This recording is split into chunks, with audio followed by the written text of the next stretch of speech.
বেয়াদব। ওমর ফারুক ছেলেরা ডাকলেন, বাবা তুমি তোমার আব্বাজানের কথা শোনো না, এটা তো কবিরা গুনাহ। ছেলে বলে, ওমরে ফারুক সব দায় দায়িত্ব আল্লাহ ছেলে মেয়েদেরকে দিয়েছে? ওমরে ফারুক বললেন, অবশ্যই দায়িত্ব দিয়েছে। তাহলে বলেন আমার বাবার দায়িত্ব কি? উনি বললেন, প্রাইমারিলি প্রথমত 3 দায়িত্ব। আইয়ান তাকিয়া উম্মা, পৃথিবীর প্রতিটি বাবার উচিত ছেলেদের মেয়েদের জন্য ভালো মায়ের ব্যবস্থা করা।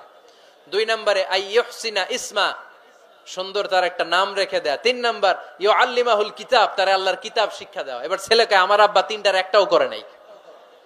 এবার ওমরে ফারুক রেগে গেলেন, বাবার কাঁধে ধরলেন, বললেন তুই ছেলের জন্য বিচার নিয়ে আসলি, তোর 3টা দায়িত্বের একটাও তুই পালন করিস নাই। ছেলে বলে, আমিরুল মুমিনিন, আমার মা নর্তকী, আমার মা মাজুসি, আমার মায়ের মধ্যে কোনো আদব কাদব নাই, সুন্দরী দেখে আমার মারে বাবা বিয়ে করছে, আমার মায়ের কাছ থেকে জীবনে কিছু শিখি নাই।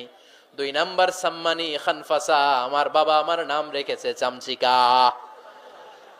কি নাম রাখছে? এটা নাম হইলো একটা? এরকম উল্টা পাল্টা নাম আছে না নাই?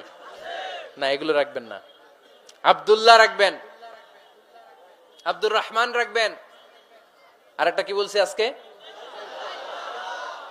হুজাইফা রেখে দিয়েন। পারবেন? ওয়ালাম ইউআল্লিমনি হারফাম মিন কিতাবিল্লাহ আমিরুল মুমিনিন, শুধু তাই না, আল্লাহর কোরআনের একটা অক্ষরও আমার বাবা কোনোদিন আমারে শিক্ষা দেয় নাই। ওমর ফারুক রেগে গেলেন, এবার বাপের কান্দে দইরা মারতে শুরু করলেন। তুই পোলার নামে বিচার নিয়ে আইছিস, তোরে মার দিমু আগে।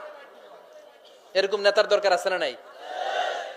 মদিনায় এক লোক তার বউরে রাগের চোটে 100 তালাক দিয়ে ফেলছে। কয় তালাক দেয়ার নিয়ম? কয়টা দিছে? কয়টা? এবার স্ত্রী কাঁদতে কাঁদতে এসে বলে, আমিরুল মুমিনিন দেখেন, আমার স্বামী আমারে রেগে মেগে 100 তালাক দিছে। ওমর ফারুক বললেন, দইরা নিয়ে এটারে। নিয়ে আসা হলো। ওমর ফারুক বললেন, কয়টা তালাক দিয়েছো? কয় 100টা। কেন দিছ? কয় মাথা গরম আছিল। এরকম আছে না? তালাক দেওয়ার সময় সব তালাক, তুই তালাক, তোর মা তালাক, তোর বোন তালাক, সব তালাক। তালাক দিবে ওয়াইফ রে, দিতেছে সবাই রে। তোমার ফারুক বললেন, দিবে 3টা, 100টা দিলা কেন? কয় মেজাজ গরম ছিল। কয় দাঁড়া, আত-তালাকু মিন শাআইরিল্লাহ, তালাক হচ্ছে আল্লাহর দেয়া বিধানের একটা নিদর্শন, এটা নিয়ে তুই খামখেয়ালি করলি। আমার রায় শোন, আমার রায় হচ্ছে 3 তালাকে তোর বউ তালাক, বাকি 97 তালাক তোর পিঠের উপরে পড়বে। এরকম বিচারের দরকার আছে না নাই? এরকম দৃষ্টান্তমূলক বিচার যদি বাংলার জমিনে দেয়া হতো, আর কোন নারী ধর্ষিতা হতো? আর কোন নারীকে অ্যাসিড মারা হতো? আর কোন নারী যৌতুকের জন্য কান্না করতো? একটা আমল লাগবে, বেশি না। কয়টা লাগবে? তিনি গভর্নর সিস্টেম চালু করেছিলেন, governorate system, Islamic state. Bahrain, Yemen, মিসর, কুফা, বসরা, মক্কা, মদিনা, এই 7 জায়গায় 7 জন গভর্নর পাঠিয়েছেন। তাদের থেকে তথ্য নিতেন। এই গভর্নর সিস্টেম উনি বানিয়েছেন। সাইয়েদনা আমর ইবনে আল-আস রাদিয়াল্লাহু তাআলা আনহুকে পাঠিয়েছেন মিশরে। মিশরে একটা দৌড় প্রতিযোগিতা হতো। ওই দৌড় প্রতিযোগিতায় আমর ইবনে আল-আস রাদিয়াল্লাহু তাআলা আনহুর ছেলে অংশগ্রহণ করেছে, কিন্তু এক মিশরি ওই দৌড় প্রতিযোগিতায় চ্যাম্পিয়ন হয়ে গেছে। রানার্স আপ হয়েছে আমর ইবনে আল-আসের ছেলে। এবার মিশরি ফার্স্ট আর গভর্নরের ছেলে সেকেন্ড। রাগের চোটে আমর ইবনে আল-আসের ছেলে ওই মিশরির মাথার মধ্যে কয়েকটা বাড়ি মেরেছে। মিশরি বলে, আমার মাল্লা কেন? তুমি খেলায় পারো না, আমারে মাল্লা কেন?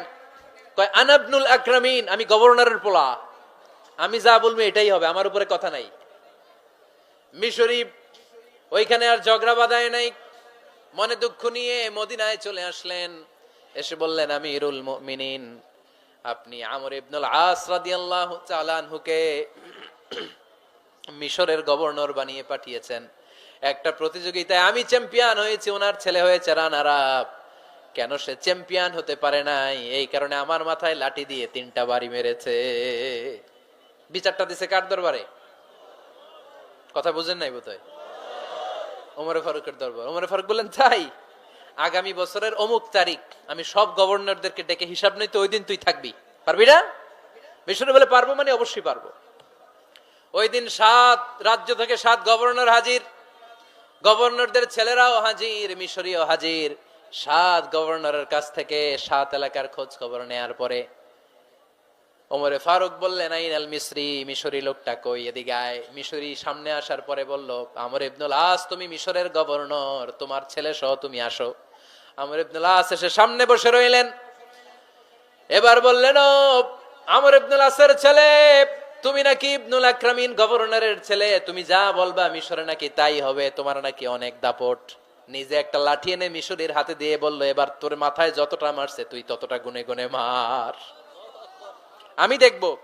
আমর ইবনুল আস দেখবে, আমর ইবনুল আসের ছেলেরে তুই এখানে মার। সে বলতেছে, থাক আপনি বলছেন এতেই যথেষ্ট, মারা লাগবে না, আমি মাফ করে দিলাম। ওমরে ফারুক বলল, খবরদার, মার, মার ওর মাথার মধ্যে। মিশরি ওমরে ফারুকের ধমক শুনে ভয়ে ভয়ে 3টা বাড়ি মারল। এই বাড়ি মারা দেখেও ওমরে ফারুকের হৃদয় ঠান্ডা হয় নাই।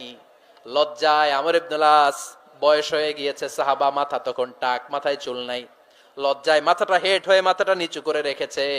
এবার রাগের চোটে ওমরে ফারুক বললেন, এবার আমর ইবনুল আসের টাক মাথার মধ্যে একটা মার, মার। কেন ছেলেকে শিক্ষা দিতে পারে নাই?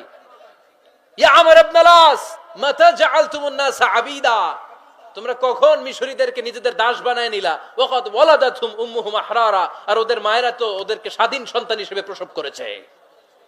মানুষদের উপর ক্ষমতাগিরি করার জন্য গভর্নর পাঠাই নাই। খবরদার, জনগণ তাদেরকে দেখভাল করার জন্য তোমাদেরকে পাঠানো হয়েছে, তাদের উপর কোনো অত্যাচার করার জন্য নয়। চিল্লায় বলেন ঠিক কি না? এরকম নেতা কয়টা লাগবে? কয়টা? ওই নেতার নাম কি? ওমর। হা হুয়া ইয়াতি ওমর।